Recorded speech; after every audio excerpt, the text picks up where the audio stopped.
ఒకసారి ఒక కథ చెప్పాడు. ఒక కాపరికి 100 గొర్రెలు ఉండేవి.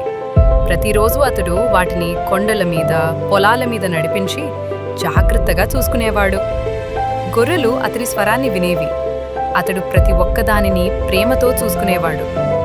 అతనికివి కేవలం సంఖ్య కాదు, ప్రతిదీ ముఖ్యమే. ఒక సాయంత్రం కాపరి గొర్రెలను లెక్కపెట్టగా ఒకటి తప్పిపోయింది. వెంటనే అతడు 99 గొర్రెలను సురక్షితమైన చోట వదిలి తప్పిపోయిన దానికోసం వెతకటానికి బయలుదేరాడు. ఆ గొర్రె దారి తెలియక చీకటి కొండలో ఏమి చేయలేక ఉండిపోయింది. చీకటి లోయల్లో, రాతి మార్గాల్లో నడుస్తూ పిలుస్తూ వెళ్ళాడు. అతను ఆశను వదులుకోలేదు, వెతుకుతూనే ఉన్నాడు.